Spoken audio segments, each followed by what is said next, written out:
On va dans 1 Roi, chapitre 10, verset 1 à 8. Il est dit, le roi Monmouth surpassait tous les autres rois de la terre, de son vivant, par ses richesses et par sa sagesse. Par ses richesses, c'est pour ça qu'on dit corps, et par sa sagesse. Tous les puissants de la terre cherchaient à rencontrer Monmouth en face. Il est logique, parce qu'il intriguait les personnes. Non seulement il avait une très grande beauté, c'était un initié en chef consacré, il était roi, il pouvait voir Moutatiti. Il avait une connaissance, une sagesse, une science qu'on ne pouvait trouver chez ceux qui meurent physiquement, chez les mortels. Et ça intriguait beaucoup de personnes. Les gens désiraient le voir, le rencontrer, pour lui poser des questions, parce qu'il répondait à toutes les questions. Avec une telle sagesse, une telle connaissance, une telle science, que même les magiciens, les dévots, les enchanteurs, même les démons de toute race ne possédaient pas cette sagesse-là. Donc, quand Monmouth parlait, ça instruisait même les démons. Est-ce que vous comprenez? Donc, il est logique que les rois de la terre, les reines, les femmes vont être intrigués par lui. Tous les puissants de la terre cherchaient à rencontrer Monmouth en face pour entendre sa grande sagesse mystérieuse. Chaque année, virgule, les hommes de main, ces hommes de main lui apportaient des présents, 2 points, des objets d'argent et d'or, des pagnes, des engins et machines de haute technologie, des épices et des parfums, des chevaux et des mulets, bœufs et animaux de toutes sortes approuvés par les initiés. Ça veut dire quoi ici? Dans le verset 3, on vous apprend que chaque année, ces hommes de main à lui apportaient des présents. Mais ces présents, ces hommes de main prenaient ça où? Est-ce que c'est eux qui fabriquaient ça? Est-ce que c'est eux qui possédaient ça? Ils ont ramené cela à Monmouth. Mais quand ils ramènent cela à Monmouth, le roi, il fallait que les initiés de la cour, les initiés du territoire, les initiés du royaume, les initiés du pays puissent approuver cela, afin que ça ne puisse point être des portes d'entrée. Et on va vous révéler aussi d'où est-ce que ces richesses, ces objets s'émanaient. Le roi de Monmouth se lança dans les grands ouvrages. Il se mit à bâtir des palais. Et oui, quand tu vas bâtir des palais, il a l'esprit d'un architecte, parce qu'il y a l'entité de l'architecture. Il planta des vignes et il fit aménager des jardins et des parcs. Il fit planter toutes sortes d'arbres fruitiers. Il y a point. Il se fit creuser des bassins et des citernes d'eau pour arroser ses plantations. Il amassa de l'argent. Il amassa de l'argent. Je répète. B-A-B-A. Il s'amassa de l'argent. On va d'abord expliquer cela. Parce que des personnes pensent que, bon, quand on va souvent dans les films nigérians, oui, les gens vont entrer dans la fraternité, dans la sorcellerie, il faut qu'ils entrent, aller sucer les seins, les tétons de Mayama Asaba, Muyama Asaba pour certains. C'est une sorcière qu'il faut téter les seins de la fortune.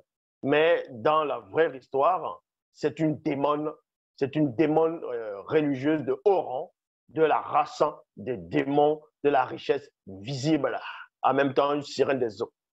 Donc, ils valaient, en même temps, c'est un succube, avoir des rapports sexuels mystiquement avec cette démon-là. Et c'est là où ils vont vous dire que quand vous allez signer un pacte avec, dans la sorcellerie, vous allez faire des contrats, vous allez aller vendre des gens mystiquement, ou aller faire des sacrifices humains, ainsi de suite, tuer des personnes. On va vous donner un portefeuille magique, on va vous donner un sac, on va vous donner un serpent qui va cracher de l'argent. Le portefeuille, quand vous allez l'ouvrir, l'argent va sortir à chaque fois ça va sortir. Tout ça, ce sont des balivernes, des hérésies. Ce n'est pas comme ça que la richesse provient. Donc, Mon n'avait pas une chambre où, parce que Moutat est là rendu riche, que forcément l'argent va tomber de l'or, va tomber du ciel, ou bien ça va apparaître comme ça dans sa chambre de palais. Non, dans sa chambre de trésor. C'est pas comme ça que ça se passe. On vous montre comment les richesses vont entrer. Parce que Moutat te dit, ouvre la porte de la richesse, et ça commence à entrer. Ça commence à entrer. On lui dit, reçois.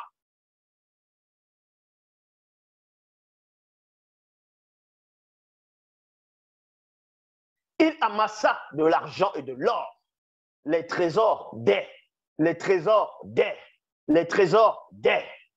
rois et des provinces sous son pouvoir. Ça ne veut pas dire c'est qu'il il va les estorquer, qu'il va les voler, ou bien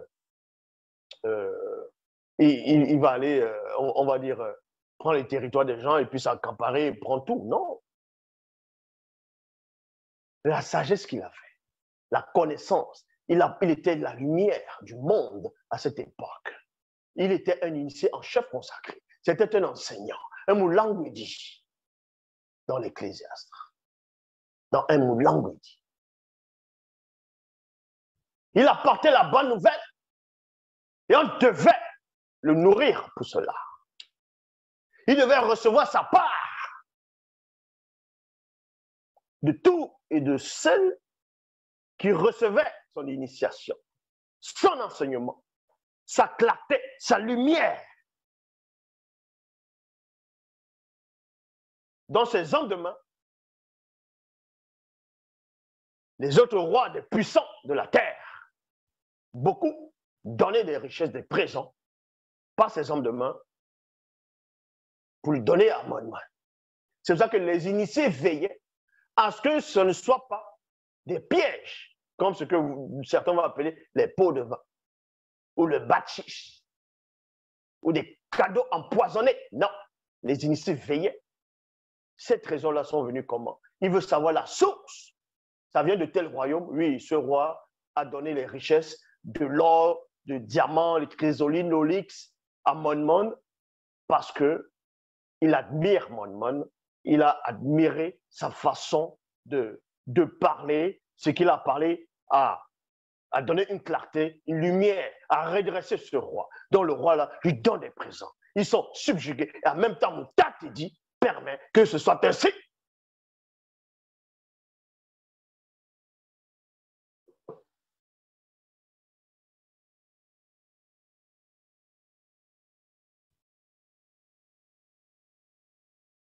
Et chaque année, virgule, Mon recevait 666. Oui. 666 tonnes d'or issues des autres territoires de Wassé.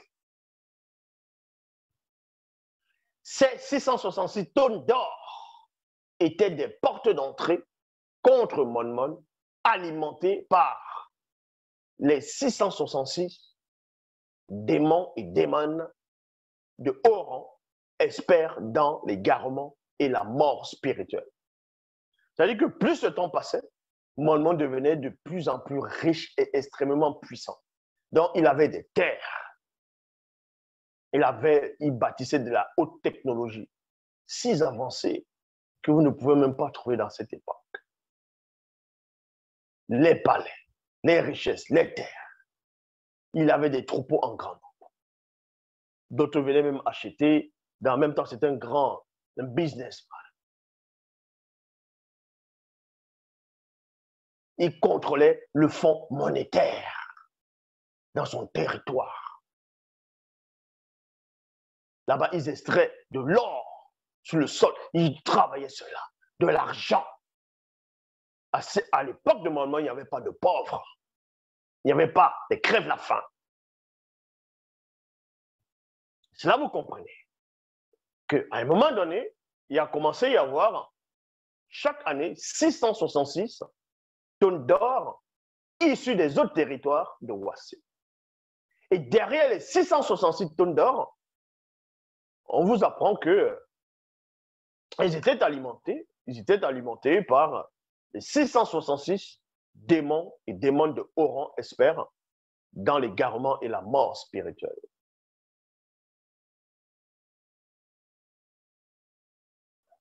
Maintenant, il y a le libre arbitre. Les initiés sont là pour veiller à ce que ce genre de choses n'entrent plus. Mais en même temps, il y a le libre arbitre du roi. Si vous comprenez pourquoi cette tonne entrait, vous pouvez aller, vous allez dans Bible, Kalatambale, dans le livre de Monmon Moulangwedi, qui est l'Ecclésiaste. Il explique tout ça dedans.